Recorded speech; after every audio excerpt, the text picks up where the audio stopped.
Welcome to Dare to Be Seen, brought to you by Alyssa Vulpes Productions and EDN Publishing. Join our host, Alyssa DiNapoli, aka Alyssa Vulpes, author, artist coach, hypnotherapist, singer-songwriter, and drummer, as she engages in down-to-earth, insightful, and inspiring conversations with female indie singer-songwriters around a virtual campfire. We shall discuss the lessons, songs, and personal stories of women who dare to be seen, scratching beneath the surface to give you an insider look into what makes their chosen career sometimes challenging and yet always inescapably compelling. So let's get the show started.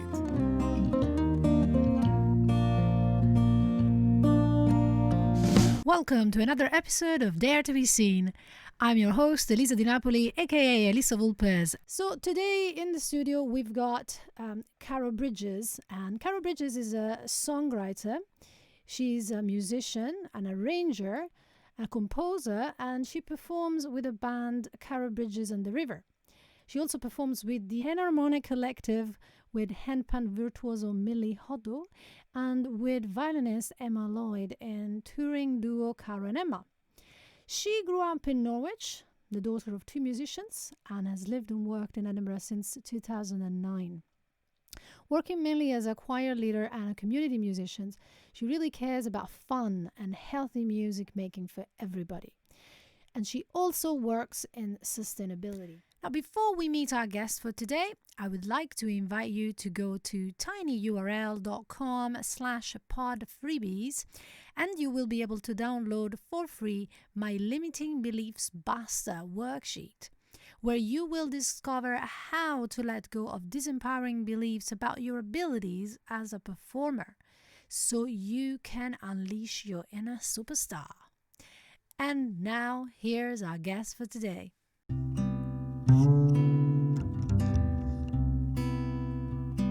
There are techniques that you need to learn, but if you're going to get them right, you will get them wrong to start with, and you just accept that, and you just have to move on and just try it again. And it's playfulness. It's all about having fun with it. I completely screwed up because I couldn't hear the guitar, and I basically got to the end and realized I was singing literally a semitone out with what I was playing, and I had to leave the building. I couldn't handle it. I was like, oh my god, that was awful, because I just had no idea at the time. It's never ours for the taking, yet I'm taken.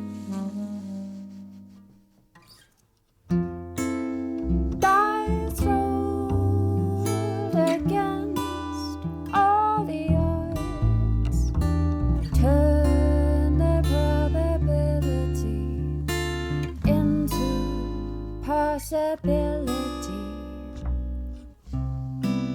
Stories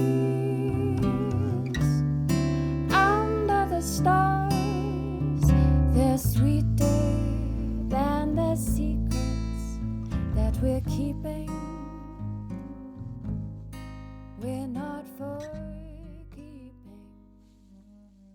So, welcome to the podcast, Caro. It's really good to have you. And how are you doing today? Yeah, I'm not doing too badly.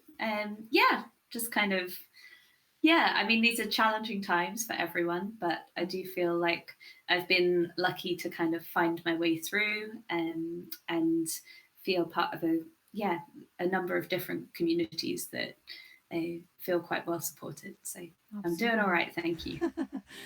I've met and talked to a few musicians that have found these times pretty challenging, but I'm glad that you're getting through it. So let's just get started, and I would like to ask you a few questions about how your love for making music surfaced in your life, and when, what got you into making music? So that's quite an interesting question. I basically have always made music. As you mentioned in my bio, I'm lucky enough to be the daughter of two musicians. So my father's a guitar teacher and professional guitarist. He started out as a rock guitarist and now considers himself, as he calls it, old enough to play jazz. My mother is a pianist and worked, well, she had worked in various kind of settings as an organist and pianist accompanying people. And she's now very involved in her local community choir and plays piano for them and does a bit of leading as well. And so, yeah, I grew up surrounded by it. So our Christmas Day typically will always feature music making of some sort. And it's just good. And I think I'm within my family, I'm probably the person that's most confident using my voice as an instrument. And interestingly, I kind of started along the path as a guitarist that was my first instrument. And as a teenager, I was very lucky to be part of the Norwich Students' Jazz Orchestra, which was an amazing youth jazz orchestra that produced a lot of very high achieving talent that's now very evident on the British jazz scene. So I was lucky enough to be in the same cohort as Kit Downs and Freddie Gavita and George Crowley, who are all quite big names on the kind of London and British jazz scene. So yeah, I was in the same year as them. And I think when I was in my teens, I didn't really find my voice with my guitar. I kind of, possibly partly I was surrounded by a lot of great talent, which was, as a woman, actually, I was quite often the only woman in a sort of small group jazz setting, especially as a guitarist. And it was possibly linked with that, or possibly just being a teenager. Like, everyone is pretty awkward when they're a teenager, but it just didn't quite sit with me. I was quite technically skilled and could handle it, but I never really felt like it was particularly me. And then when I was in my early 20s, I started writing songs and using my voice. I'd always sung in choirs and I'd also played clarinet, kind of was always involved in music and always loved it, but only really sort of found a way to really sort of speak through it when I explored my voice a bit more and started writing my own songs. Right, so I think that's kind of where I come from. Okay. And now would you say, do you identify more with being a singer or a guitarist, or is it the same? I mean, is it equal? It's both, really. Yeah, I think I just normally refer to myself as a musician, because I was very lucky to have really good technical training in my teens around music theory and such, which then opens up a whole world. If you can read the dots on a page, like I've sort of from time to time ended up jamming along on piano and like things like that, which I'm not a pianist at all. I did try lessons with my mum, but unfortunately my dad had got in with guitar lessons first, and I just had found the guitar was more my thing than the piano was. So that sort of ended up with that. But it means that, yeah, if I've ended up playing, bits of hand percussion or shaky egg, or it's not, you can kind of do that sort of thing. And it's partly about, I think what I love about music is it's partly about, it's a connection between people, and it's not always about the sort of instrument or the technical expertise. And so, yeah, so now I kind of I do refer to myself as guitarist and singer primarily, but yeah, there's kind of other bits as well. Okay, so that was really interesting, and I guess I wanted to ask about songwriting in general, because a lot of people play the guitar, sing, but then that's it. They might play other people's songs. So was there a moment in your life when you decided, I want to write my own songs, and what was that moment? Do you remember what happened, how that came about? Yeah, I do kind of. So when I was a teenager and kind of more studying music, I'd always focused on composition. I just enjoyed putting melodies together and finding out how they fitted with certain harmonies, and that kind of part of my brain had been very active during my teens. And then it actually took me until I was 18 to put my guitar playing with singing, even though I'd both played the guitar and sung for all of my life. I don't know, I think I was just slow on the uptake. I kind of didn't quite put the two together. And then when I was 18, I went to India for 7 months. I was teaching English for 5 months and then traveled around for a bit. And I didn't take a guitar, and for the first 2 weeks I survived and it was fine. And then I couldn't not have a guitar, I discovered, having played it since I was 5 years old, even though it was something that, like I say, I'd kind of made a decision to, I wasn't considering myself I wasn't going to be a professional guitarist. That wasn't my plan. But it was so important that I at least was able to play it every day.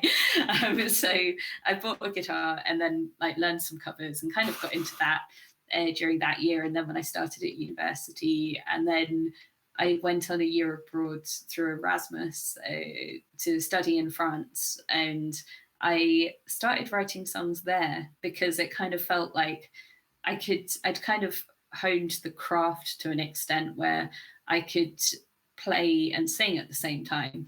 And I think the kind of melodic creativity was there and had been triggered kind of earlier through doing a bit of composition.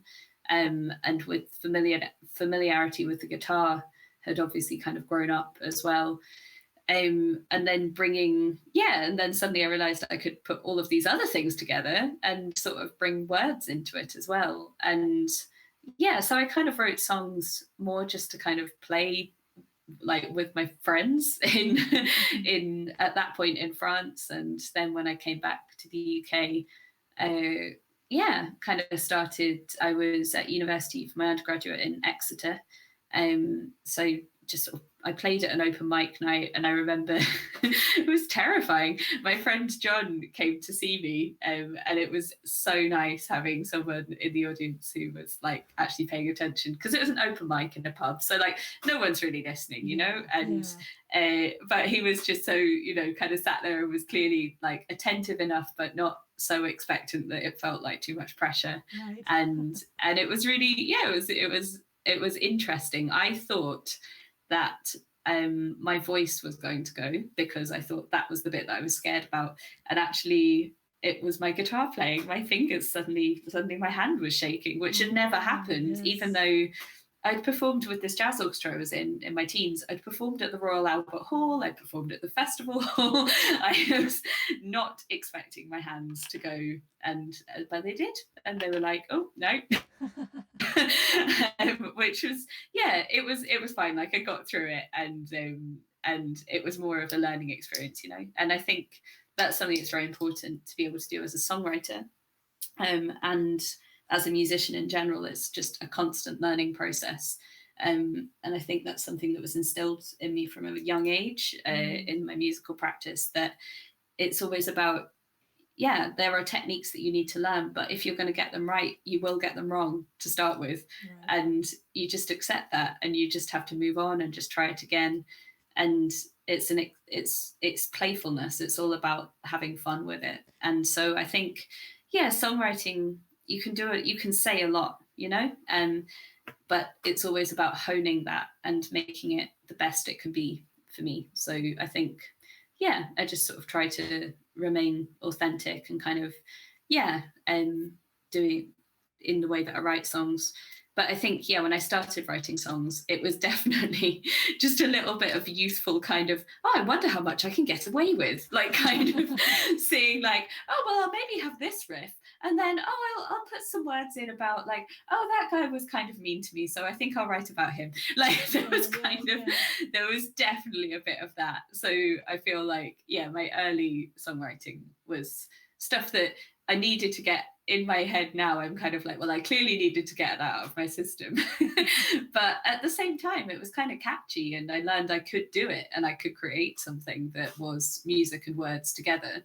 I don't think it was necessarily true to any deep thoughts or inspiration I had, because I think that takes a little bit more time and a bit more work. But I think overall, it was an interesting, that was sort of where I started doing those things. Yeah, I mean, there's so much I want to ask you about that, because actually, one thing I wanted to say is, when we're young, when we first start, often it can be very spontaneous, you know, and it's like, we don't really think about what do I want to say. It's more like, what's happening in my life? I'll just talk about that. And we don't think about it too much. But as that changed throughout, you know, as you learned more about the craft, do you feel that you've started talking about specific topics, or is it still being just very spontaneous? I think it's a balance, because I think whenever I'm doing anything artistically, the two words that I kind of come back to are authenticity and connection. And authenticity is kind of, whatever topic I'm dealing with. As I mentioned in my bio, I work in sustainability as well as kind of community music. So things I care about are sometimes related to nature or related to kind of the way that humans interact with the environment, and that's a really broad topic. So it doesn't really limit you, because everything is about the way that humans interact with the environment. But I suppose that's just the entire realm of human experience. However, I think there's there's sort of something in the way that I try to do it is like, I would never write a song that I have a bit of an internal judge, and I suppose that there is a bit of a filter process that happens, but I normally let myself break the filter for the first draft, and then you apply the filter afterwards, because otherwise you'd never write anything. But I think, authenticity and connection. I am someone who believes that as an artist, I have a responsibility to my audience, I believe. So I know that there are different schools of thought on that. Some people definitely see art as a cathartic process that allows them to process their ideas and imagination. I think definitely there is a bit of that. So definitely it is a learning process for me. I learn by creating music and by writing songs, but I seek a certain level of kind of integrity and something that people can relate to. I am very I've worked with a lot of different people in community work, and I generally try to bear all of them in mind when I write. So I don't like to spend too much time kind of creating songs that are just for myself. So I prefer finding something that I can share, that connects with people. That's where the connection comes in. Right. And do you have a creative process that you use, or maybe a ritual? How do you get into the flow? Yeah, I think, well, like I say, obviously I've been playing for a long time, so to play is very natural for me. And I quite often start at the guitar and just kind of messing around, finding some kind, I kind of build up a bank, as it were, of kind of musical ideas that might come into play. And so there's that side of things. And then on the lyrical side, because I very much see songs as kind of a marriage of words and music. I don't really believe that you write the music, then you write the words. It's kind of like it's a symbiotic process. Right. And so the way that I do things is kind of create a bit of a bank of musical material, because that's kind of something that's always in the back of my head anyway.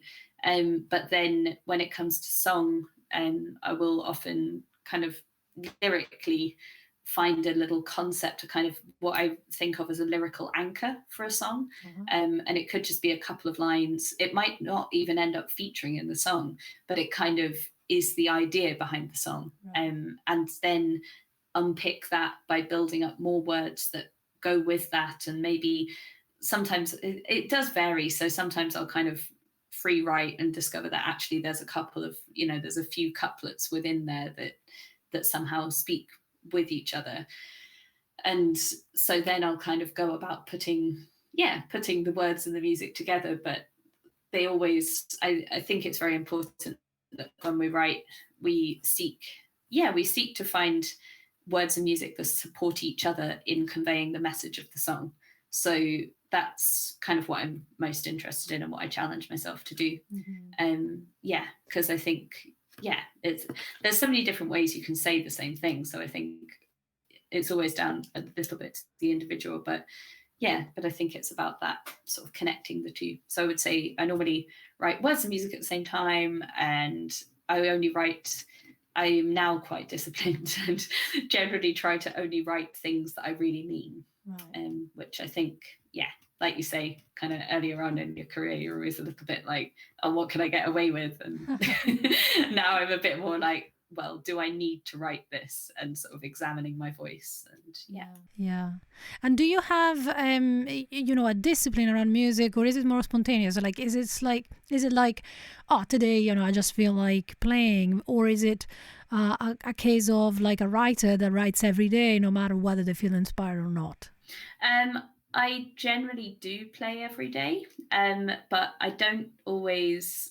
I aspire to have better practice than I do, because I think I should pay more attention to whether I can sort of up my skills a little bit, especially when it comes to the guitar. I think because I've done it a long time, like for most of my life, I kind of slightly fall back on just habits, especially thinking about with that responsibility to the audience thing. I think a lot of responsibility comes from that, where I end up, because I'm a songwriter as well, I end up writing things that are quite normal sounding chord sequences or whatever. And sometimes I want to challenge myself to put something a bit more musically experimental in there.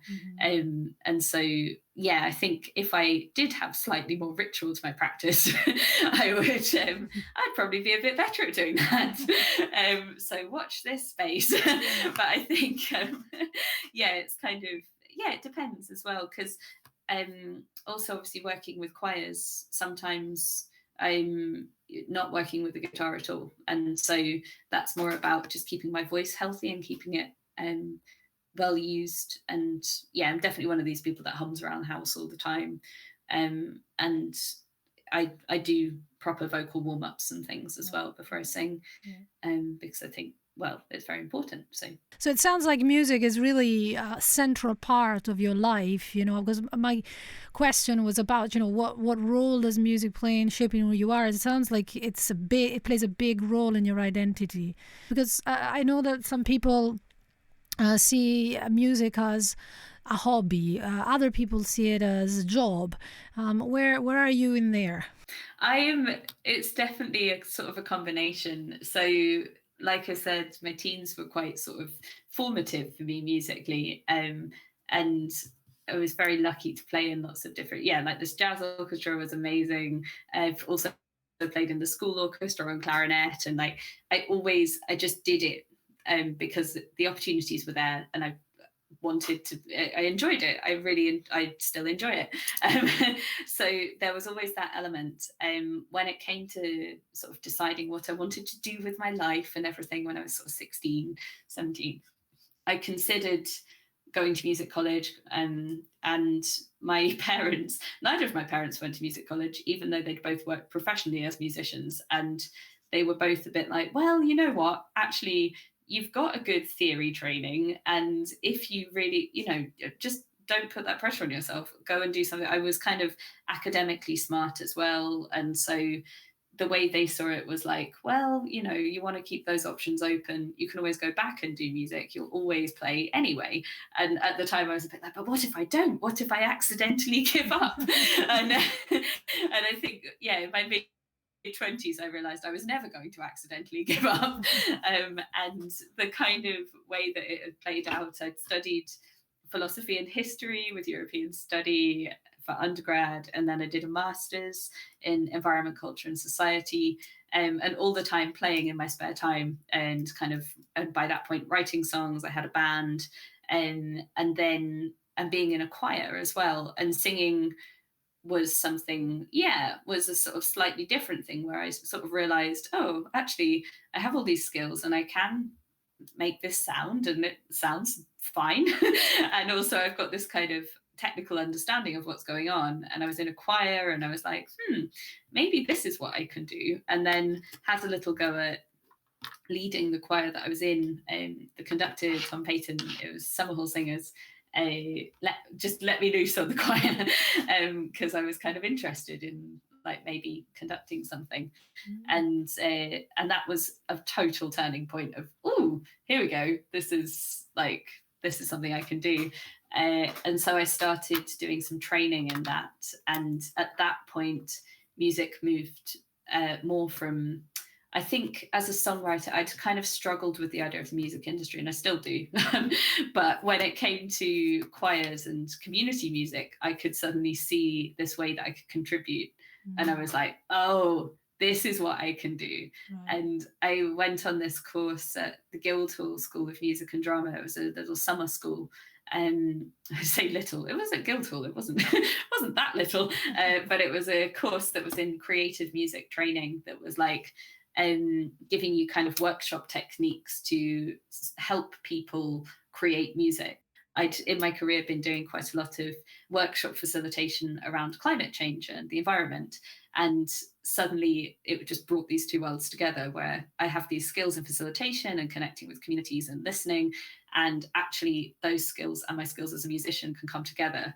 And that was the moment where I was like, oh, actually this can be my job. I didn't really until then, I kind of thought, well, there's always that thing of, do you want to monetize what you love? Do you want to, and you worry about kind of grinding yourself down into, I'd seen the music industry is complex and multifaceted, but as a songwriter playing around the local scene in Edinburgh, I saw all these great people playing at open mics and running music in pubs, but then, the actual bread and butter of that is playing covers for people who may not be listening on a Friday night.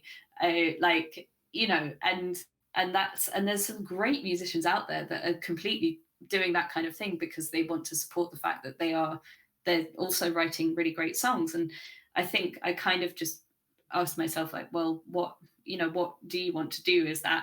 Do you feel like you need to do that? Or can you kind of do other things with your life so I'd kind of had this, I call it my day job, but in sustainability and kind of slightly more working with the University of Edinburgh, looking at kind of community environmental solutions, really, and working with staff and students. And so there was kind of, it wasn't until I found choirs and community music that I thought, oh, hang on, this is what I do. And so since then it's been a job.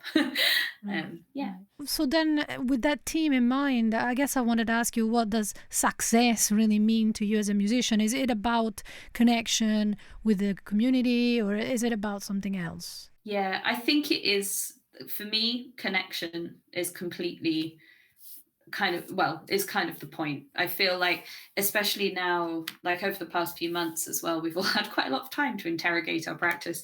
But I think, the things that have come up and the inequalities that have been exposed as a result of this pandemic have certainly made me kind of, to an extent, I don't know, I don't want to sort of come over as being like sort of trying to be too righteous or whatever, but there is a sense of like, the words you put out there matter, and what you do matters as an artist. And I think that has made me realize that connection, it is important to me. And it's like, that feeling of responsibility. If you have a voice, you have a responsibility in how you use that and how you give space to others as well. Yes. And so I think that's absolutely part of what I do. I get a lot of joy out of, I do a lot of group songwriting where I'll sort of facilitate kind of games, really, just improvisation games and activities using music to bring people together and to sort of generate so that they can work on creating songs together. And so I've used that quite a bit with the choirs that I lead and a couple of other community music projects that I've done. And that's, I find that a very rewarding process, and like sort of offering my skills as the sort of the musical bit to kind of support them and bringing their messages and their voices to the fore. So I think there's definitely something in that. That sounds awesome. Going back to what you were talking about at the beginning when you were mentioning your first performance and you had your fingers tremble, I guess I wanted to ask, you said it's all about learning, it's all about doing it again and again, and basically really focusing on the play. The fact that it's enjoyable. And I wanted to ask, was that the only time you were nervous, or how did that change? It's definitely changed over the years. So I think when I was a kid, I'd played at various kind of music festivals. I'd had the experience of, when I say music festival, I mean it in the sort of, I don't know how to describe it, kind of regional English sense of you have this sort of celebration of youth music or something, and everyone turns up with the best piece they can play, and they play in front of these adjudicators who then mark you and give you a set of marks. Okay. And it's sort of a bit like an exam in a way, but it's kind of, I mean, it's nice. It's an opportunity for people to share what they're up to, but it's still a very sort of traditional way of doing music. And I played in kind of classical guitar categories and clarinet categories and stuff. And I remember my first experience of like basically performance anxiety was playing a clarinet piece when it was more that I'd never really noticed the symptoms of anxiety as a guitarist. When I was performing in those contexts, I was playing classical guitar. You have both your feet on the ground, you're seated, and you are using your hands, and it's kind of fine. Your body sort of falls in with it. And that experience of playing the clarinet, I suddenly realized my breath was really short. I just suddenly like couldn't get enough breath. And that was really eye-opening for me, because I'd never really, before that point, I picked up clarinet when I was about 15, and I progressed very quickly because I could already read music and understood the theory side. And so I was playing in quite a like grade 5, grade 6 thing when I did my first public performance, and it was just really hard. I was suddenly like, oh, I can't breathe. Like that's going to be a problem. And it was fine. I got through it. I didn't pass out. But what helped you overcome it, though? I think it was just the observation of it, of knowing that might happen, and just doing various physical things to ensure that I was grounded and that I was expecting it in a way. But I think the thing that I always remember in those settings is ultimately this division between the audience and the performer it's a blurry boundary. And if you are sharing what you're doing, you can bring those people along with you, and they will be with you. I've done things like I've broken a string on stage. I've like sometimes forgotten the words or something. And I think if you're open and sharing what you're doing, then, and not putting too much pressure on yourself and also on your audience, then that moment that could be really awkward just turns into something that is a little accident that happened. Everyone makes mistakes. It's okay. I did have one thing where I was playing, it was an open mic, and I couldn't really hear the guitar very well. And no one was really listening, so it really didn't matter, but I completely screwed up because I couldn't hear the guitar, and I basically got to the end and realized I was singing literally a semitone out with what I was playing, and I had to leave the building. I couldn't handle it. No. I was like, oh my God, that was awful, because I just had no idea at the time that was how awful it was. Yeah. And then at the end, suddenly I was like, sort of heard my guitar, and I was like, oh my God, that's awful. So I think there is a limit to that. And that was my personal limit, where I suddenly realized, oh wow, I've completely messed that up. And yeah, no, it was definitely that's I think the only time when I have properly been sort of slightly overcome by it. But I always find, in general, I'm more nervous, or I can be nervous when I'm performing solo. But in a band, I've never been nervous when performing with other people. And I think that might just be because I've been doing it for a long time. And I'm used to often as well, when you're performing on stage, for me, I'm performing with people I know, who I've played with before.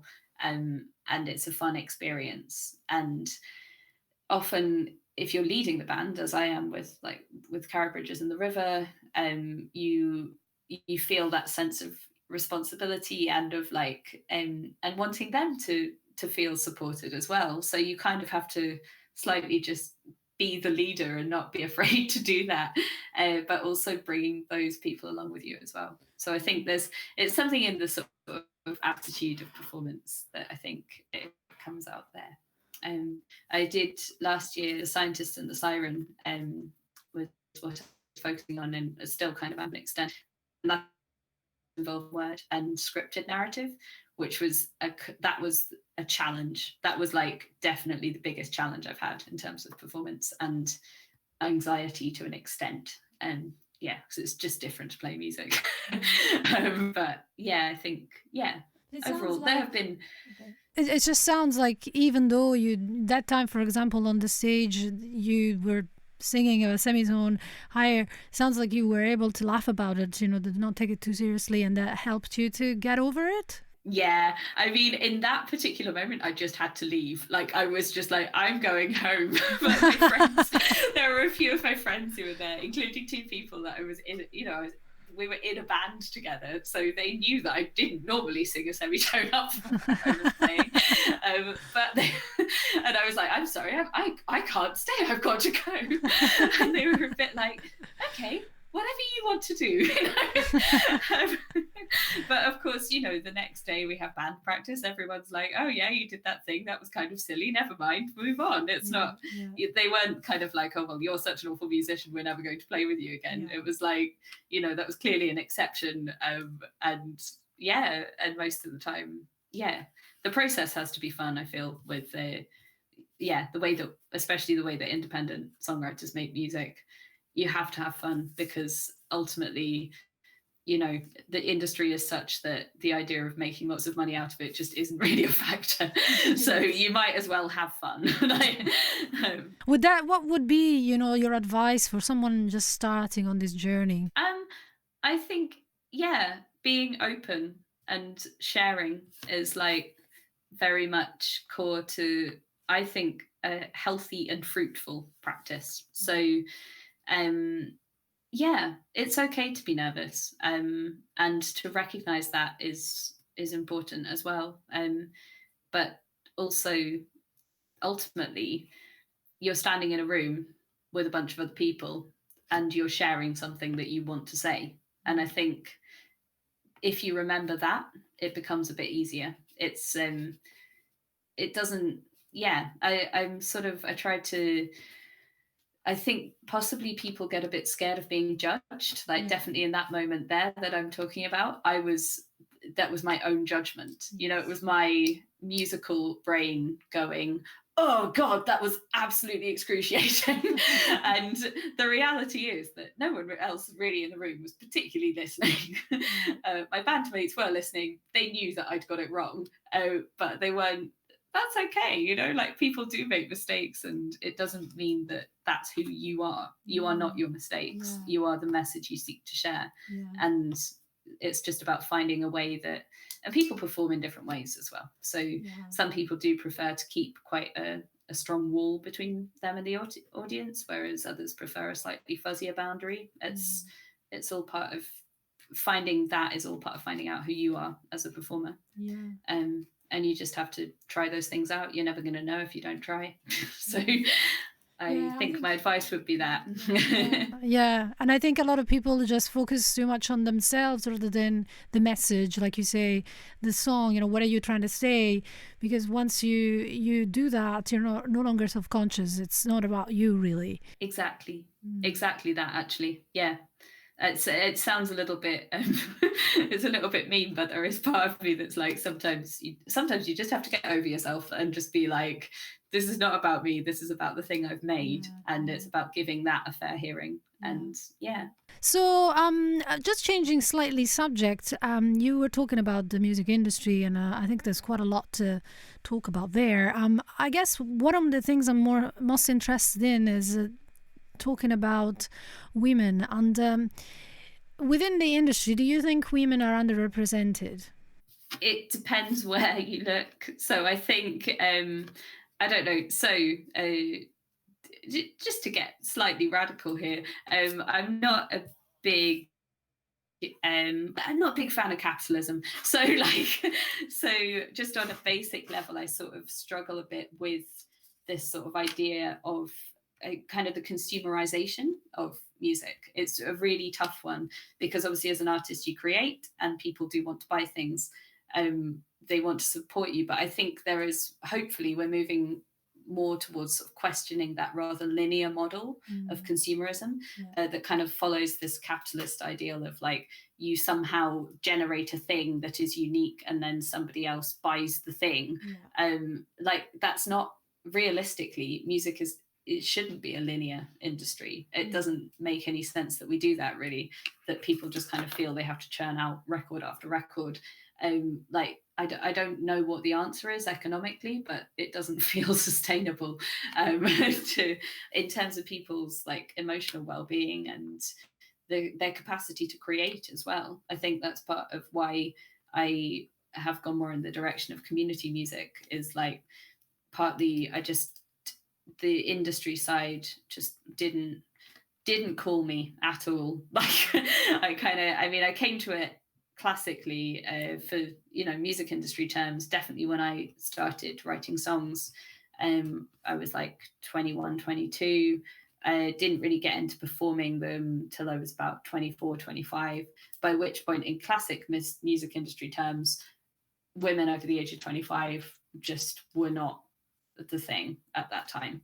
And I don't know, I don't know. And also I was coming at it from, nobody really wants to pay money to someone who wants to stand there and say, I kind of feel uncomfortable about the concept of money. So I can completely, I don't know. I mean, I like to think that I would always, I sort of prioritize, I suppose, the artistic integrity over the kind of a success thing. And I suppose in order to be successful in the music industry, you probably have to find the balance that you want between those two things. So whether you want to, I think there are some really great managers out there though, and some really great promoters who really do want to see the success of people who have that artistic integrity.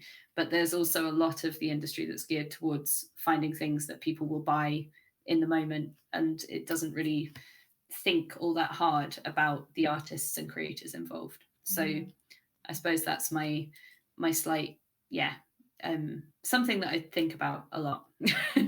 And it's kind of, I do think that artists should be paid fairly for their work. So I don't in any way want that to sound like I think everyone should do it for free. But I think it's more about the way it's monetized as an individual product that you can buy. I think possibly more models like the Patreon model of kind of supporting artists, seeing it as something where you're kind of almost sponsoring that person, rather than to create the thing that they want to create because you believe in their artistic credibility. Rather than buying the thing that they made because it's pretty and you want to. I think the thing is that may work for like visual arts and craft, but because there is a physical product that comes out of that. But with music, it just doesn't feel the same. But that's the way that the industry has kind of taken it over the last sort of, it's not really all that long, over the last sort of half century, bit more or something. That's just kind of the direction it's gone in. But I don't think it has to be that way. And I hope that, especially in light of the current situation, that we've all got a bit of time to kind of examine, like how it can look moving forward. Yeah. And as a woman, did you ever feel a pressure to look a certain way to get the attention for your music? I did have there was one person who, at some point, I was probably about 27, 28 or something.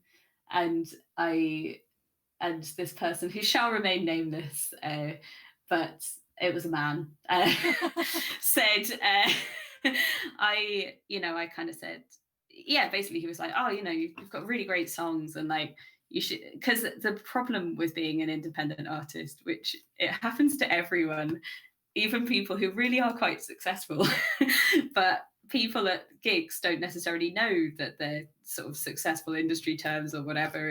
And so they say, oh, you should really do more of this. And you're like, I spend every day of my life doing this. But thanks. Thanks for your useful feedback. So I think that, so someone he'd said something like that. And, I kind of said, well, I was potentially having a day where I was particularly disillusioned with global capitalism. So I was kind of like, well, realistically, I'm probably not going to like make it in those terms because I'm already 27 and like the industry just isn't interested in that kind of thing. Like musically, I'm coming from a place that is not entirely obscure, but it's not entirely traditional either. And like, you know, like where I don't really fit into that world. And his response was, well, I don't know, look at, and then he talked about another female artist who I think is great actually, and we should not denigrate her in any way, but he used her as an example of like, he was like, well, she's in her late 30s and she just puts more makeup than you. Oh and God. I was just like, are you actually genuinely suggesting that I just wear shorter skirts and put more makeup on?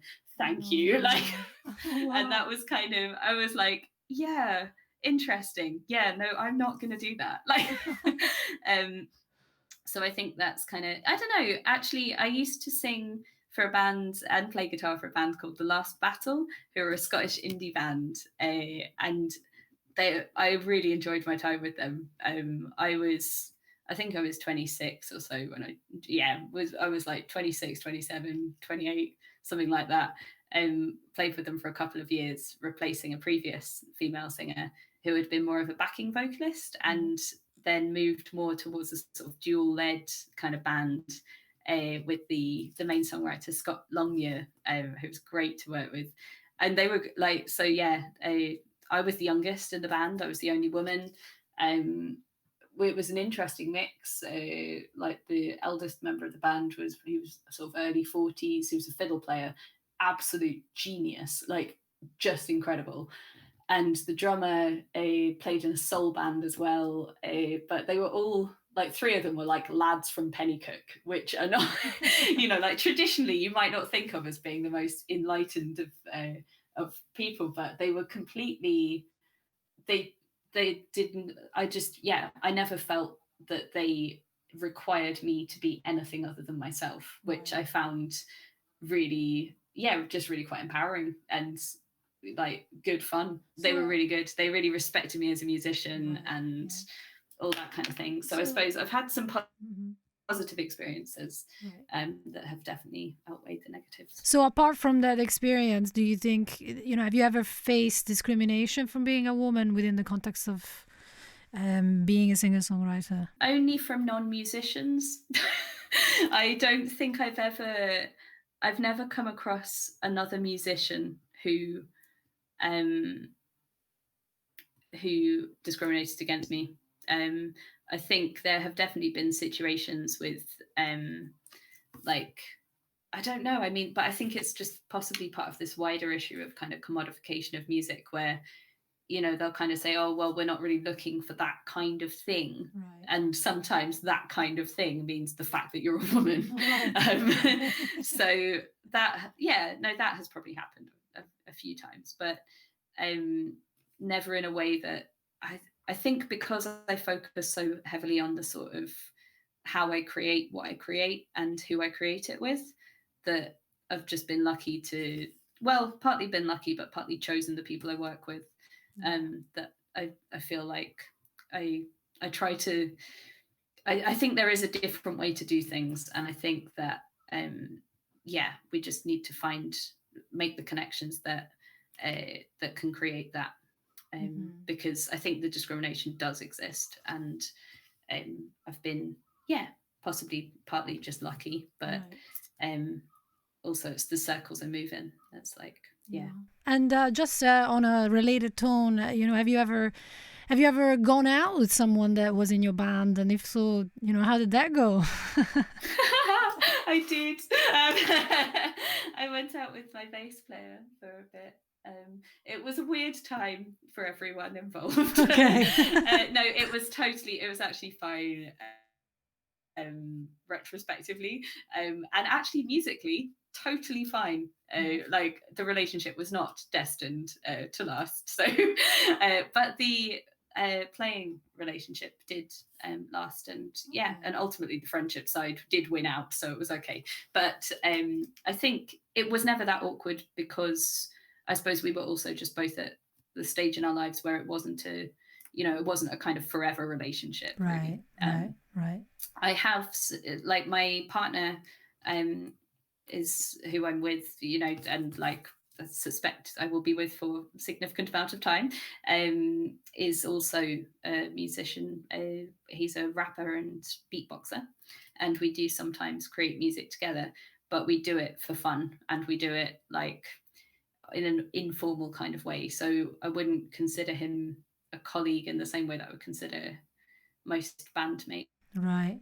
I've sort of sometimes I've tried to sometimes I've intentionally kept that boundary with people I've worked with, where I've just been like, I'm just not even going to consider that, right. because I just don't want to get into the politics of Yeah. it, because I think it can put a strain on. I mean, obviously it would be a strain to, if you're in a relationship with someone and you're working with them, that's a lot of time. That's just a lot of time spent together. Yeah. I think there's a certain level of intimacy to artistic relationships as well. Like, I've spoken to friends about this before, where I just think you don't get that depth of relationship with many people in your life. So if you live your life and you don't do anything sort of artistic or creative that requires you to really sort of share ideas about, the way you think the world is, I think that's what it comes down to, is like, if you're writing a song with someone or you're creating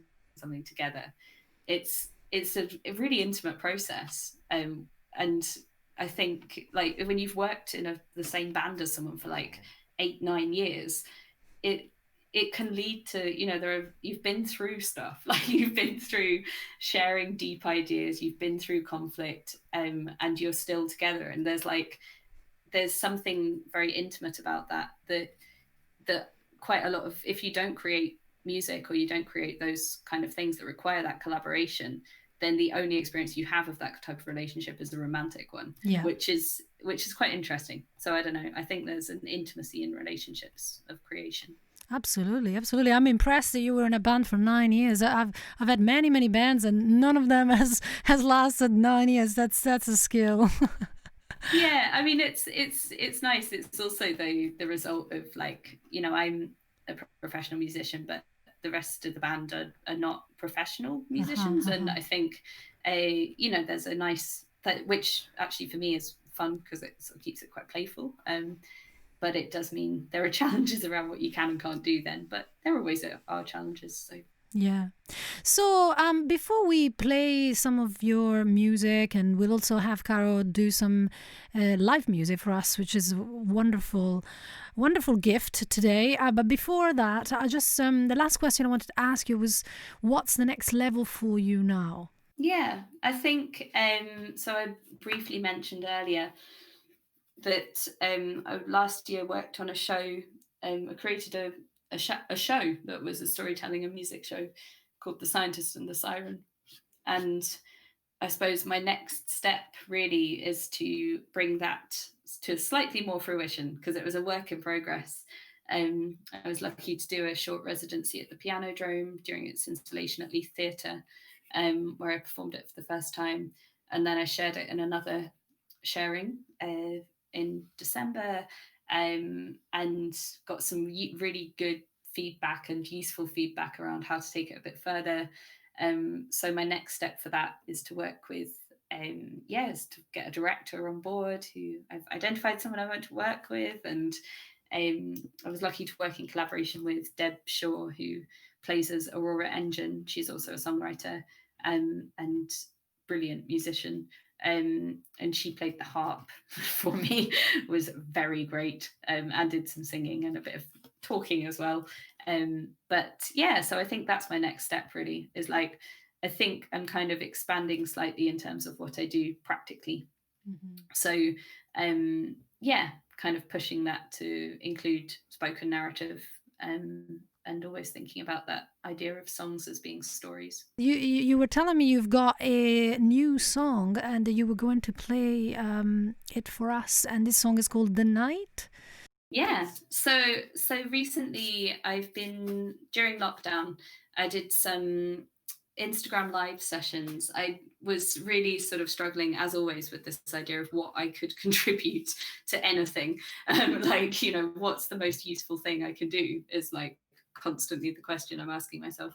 And at that time, it felt like people were really seeking a bit of restorative and kind of contemplative time. And so I started doing nightly lullabies. So I was playing on Instagram Live every night, just one song a night, and kind of sharing my flat where I live is a little bit looks a bit like a spaceship from the outside. So I called it Sunset from the Spaceship, and I played just one song at sunset every night for about, I think there were about 15, 16. So this was a song that I wrote sort of throughout that process, and it was about not really being able to sleep, which doesn't happen to me very often, but because I'm lucky like that. But it is about not being able to sleep. All right, let's take it away. All the nights when sleep is just lying down in the dark, I count the sheep, the planets and the stars till the morning. We are just numbers in the blackness, the sadness and the joy, the happy ever afters. The universe sits still, it's just a space for us to be, gaping deep and wide, another version of the sea. All the nights when my heart is just a drum in my chest, empty of emotion, a rhythmic guest keeping time till the morning. We are just moments in the blackness, the hopefulness, the loneliness, the possible disasters. The universe sits still, it's just a space for us to be, gaping deep and wide, another version of the sea. Is that what we need?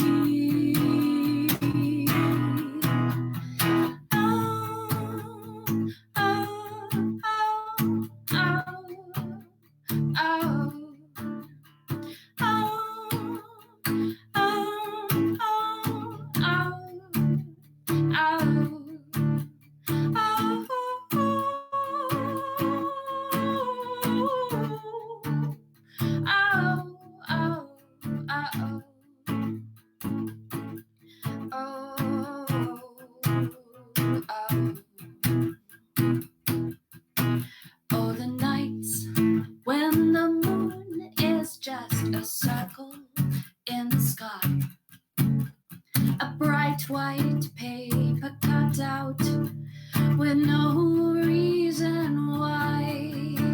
Till the morning, we are just shapes in the blackness, the happiness, the joy, the stubborn everlasters.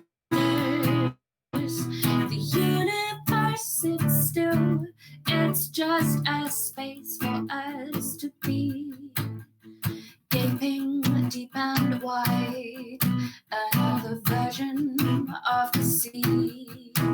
The universe sits still, it's just a space for us to be, gaping deep and wide, another version of the sea.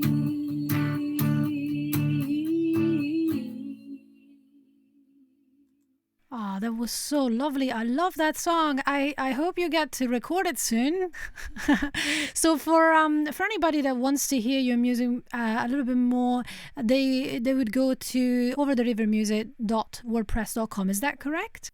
Yeah, that's probably the best place to find it. Wonderful. So it's been a real pleasure to have you on the show and have you share so much of your experience and your songs. So really thank you for being with us today, and all the best in your future musical journey. Yeah, thank you very much, Elisa. Thanks so much for having me. That was my guest, whom I'd like to thank once again for coming to the show. Every week, I'll be chatting to fantastic indie performers to uncover what it really takes to be a female, independent singer-songwriter in this day and age, and how we can support one another to keep shining our light onto the world through our creative endeavors. So make sure you don't miss out by subscribing to Dare to Be Seen and follow us on socials at tinyurl.com/daretobeseenpod. I've been your host, Elisa Di Napoli, aka Elisa Vulpes. Thank you for listening, and please do rate and review the show. I'd love to hear your thoughts, unless you hate me, in which case you can skip that bit.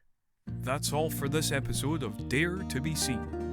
Join the conversation on facebook.com/groups/Dare to Be Seen podcast, and help create an empowering community of independent female singer-songwriters who support one another.